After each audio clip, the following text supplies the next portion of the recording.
Message to Biafra Radio. Ogba people of River State are from Benin. Ogba Kingdom is as ancient as any other kingdom in West Africa. Ogba legend and oral history indicates that the ancestors arrived in the present Ogba land in 1315 BC. Archaeological evidence shows that many towns and villages of Ogba land were inhabited between 1315 BC to 235 AD. The Ogbas are originally from Benin in the present Edo State of Nigeria. In Ogba historical origin, Achalaka is the founder of Ogba Nation. The Ogba Nation 1460 to 2003, Volume 1 by Ben Fred Ohia and Henry O. Onyedibia. He left Benin as a result of war. He prepared some charms which he placed on his bow and arrow, and when he shot the arrow, it directed him to the destination where he could find safety. When the arrow flew to the east, he and his followers prepared for the eastward journey. The number of years it took Achalaka to get to this area cannot easily be estimated because of orality of the narrative. When he arrived at Ogba, there were very few persons whom he displaced. Francis Ella comments on these thoughts. Those who went from Benin to Ali Ogba either settled down side by side with those ancestors who had occupied the area in 1315 BC, or the late arrivals may have displaced opinions. Consequently, it may be that the original inhabitants were extinct before the Ogbas arrived, or they may have mingled with neighboring groups, or the late arrivals may have met them and absorted them. The last proposition appears to be the most plausible. The name of his eldest son was Ekba or Hia Ekpeye, which means bush bag. He begot a second son whom he named Ogba, which was reminiscent of his ancestral home. Ogba in Benin, which he established at Ubuke after leaving Ula Ubie. This was their place of settlement after a long journey from Benin. The Oba who reigned in Benin was a tourist. He threatened and frightened his subjects.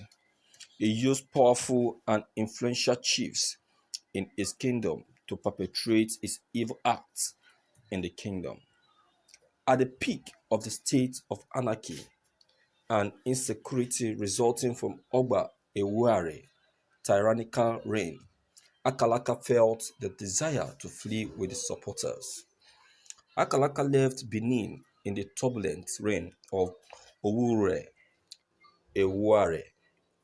whose young brother Owafiokun usurped his throne and was later murdered by him. Egeba Posit Ewuare the Great was the great-grandson of Eweka I, and he ruled Benin in the second period of Benin history. Historical evidence traced the remote cause of the crisis in Ogun reign as an Oba in Benin to his two sons.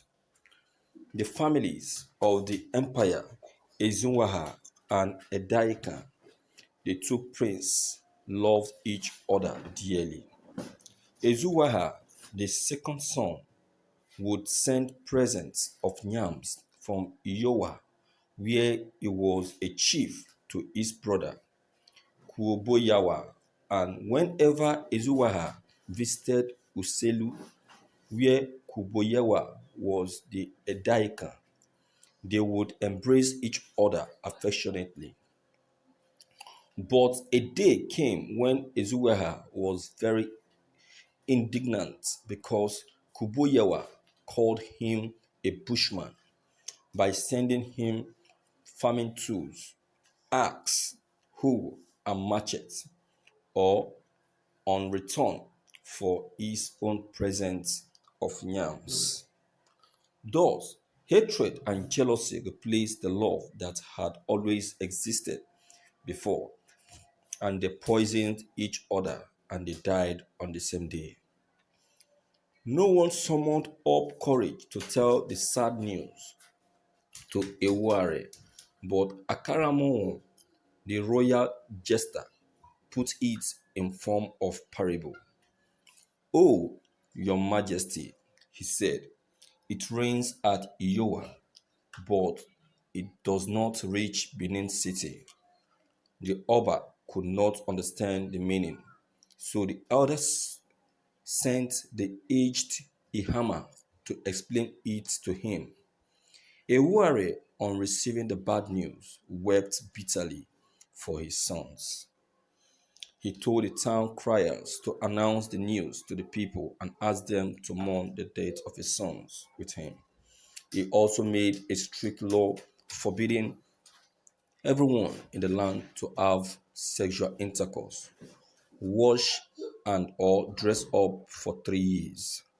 This law, however, caused great confusion, and a large number of the citizens migrated to various places in 1460.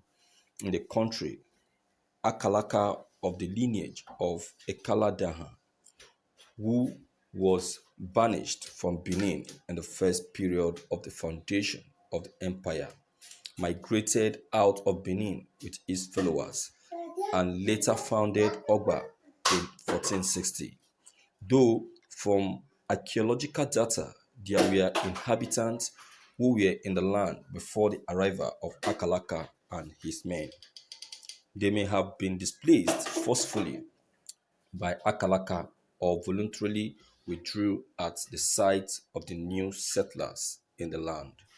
Ella, 1995, Achalaka regarded himself as being in loco parentis, as he played the role of a parent and leader to all his followers. Under the domain of Ewuare was a town known as Ogba, which was under the leadership of Achalaka. Achalaka later became a victim of Ewuare tyrannical rule. There are variant versions of the main undercurrent of the feud between the Oba and his subjects. Achalaka, this development quickly sent signal to Achalaka and his people that they had lost favor with the monarch. To escape any assault, Achalaka decided to migrate with his followers. It is that this mighty story is close to reality because of the traces of physical settings and historical antecedents. The different version could be as a result of the narrative being transmitted orally. In the narrative, the content of historicity and context of physical setting in Benin and Ogba do not change. To plot is straightforward and clear.